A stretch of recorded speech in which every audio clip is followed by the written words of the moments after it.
चलिए भाई, तो ये वाला प्रश्न देखते हैं। ये प्रश्न क्या कह रहा है भैया? ये प्रश्न कह रहा है कि दो संख्याओं का एलसीएम उनके एचसीएफ से 14 गुना है। ठीक है भाई, तो दो कोई संख्याएं हैं, है ना, दो कोई संख्याएं हैं। मान लीजिए कि ए और बी जो है ये दो संख्याएं हैं। इनमें जो एलसीएम है वो एचसीएफ से 14 गुना है। ठीक, इसका मतलब ये है कि एलसीएम बराबर एलसीएम बराबर एलसीएम बराबर 14 गुणे एचसीएफ है ना। क्योंकि उसने कहा है भैया, क्या कहा है कि दो संख्याओं का जो एलसीएम है उनके एचसीएफ से 14 गुना है। उनके एलसीएम तथा एचसीएफ का जो योग है ये 600 है।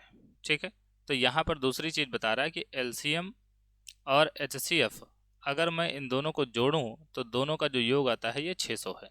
ठीक, और यदि एक संख्या 280 है तो दूसरी संख्या ज्ञात कीजिए। ठीक भाई, अब देखो यहाँ पर जो है दो चीजें हमें दी गई हैं और एक संख्या बताई गई है। तो सबसे पहले क्या करते हैं, यहाँ पर हमें दिया गया है एलसीएम बराबर 14 गुणे एचसीएफ।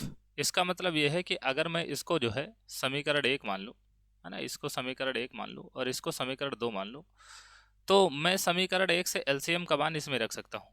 ठीक, तो समीकरण 1 से जो एलसीएम बराबर 14 गुणे एचसीएफ दिया है वो यहाँ मैं रख देता हूँ। ठीक, तो यहाँ पर मैं लिखूंगा समीकरण 1 से एलसीएम का मान समीकरण 2 में रखने पर, समीकरण 2 में रखने पर तो रख देते हैं। तो एलसीएम की जगह क्या आ जाएगा? एलसीएम की जगह आ जाएगा 14 एचसीएफ, है ना, 14 एचसीएफ। और यहाँ पर क्या लिखा है? ये लिखा है एचसीएफ और बराबर हो गया 600। और 14 में एक एचसीएफ और जुड़ जाएगा तो ये हो जाएगा 15 एचसीएफ। ठीक, और ये हो गया 600। और फिर यहाँ से अगर हम एचसीएफ की वैल्यू निकालना चाहेंगे तो ये आएगी 600 बटा 15।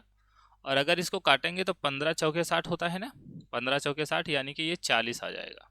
ठीक, तो यहाँ से हमें एचसीएफ कितना मिल गया? एचसीएफ मिल गया 40। ठीक, और हमें पता होता है भैया कि एलसीएम गुणे एचसीएफ बराबर होता है ए गुणे बी, है ना।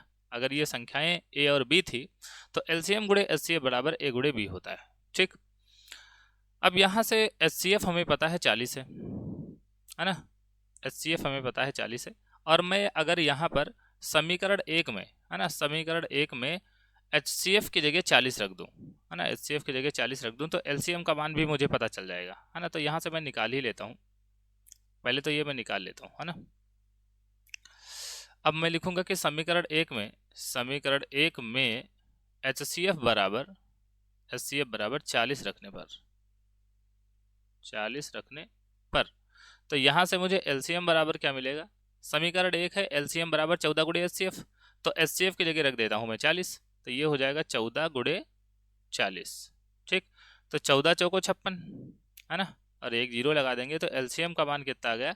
एलसीएम का मान आ गया 560। ठीक, एलसीएम का मान 560 आ गया। ठीक, एलसीएम का मान 560 आ गया। अब हमें पता है भैया कि एलसीएम गुणे एचसीएफ जो होता है ये बराबर होता है ए गुणे बी के, है ना। अगर संख्याएं ए और बी थी तो यहाँ से एलसीएम का मान कितना आ गया? 560। और एचसीएफ का मान कितना आ गया? एचसीएफ का मान आ गया भैया 40, है ना, एचसीएफ का मान आ गया 40, तो ये 40 हो गया। और बराबर ए गुणे बी है, और कह रहा था एक संख्या जो है 280 है, तो दोनों संख्याएं ए और बी हैं, तो उनमें से मान लिया मैंने कि पहली संख्या जो है ये 280 है, तो यहाँ पर इसकी जगह 280 रख दिया और बी को बी रहने दिया।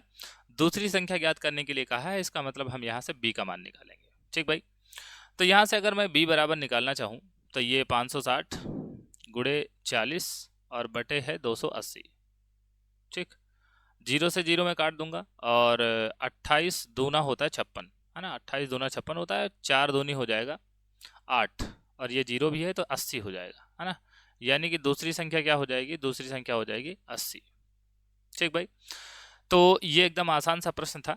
आशा है ये प्रश्न आपको समझ में आया होगा और ये वीडियो आपको पसंद आई होगी। अगर ये प्रश्न आपको समझ में आया है और अगर ये वीडियो आपको पसंद आई है और अगर आप चैनल पर नए हैं तो भाई चैनल को सब्सक्राइब करके जरूर जाएं। आप देख ही रहे हैं कि सब्सक्राइबर कितना कम है और बहुत सारी वीडियो मैंने जो है यूट्यूब पर अपलोड कर दी है। ठीक है, तो थोड़ा सा मदद करिए, चैनल को सब्सक्राइब जरूर करके जाएँ।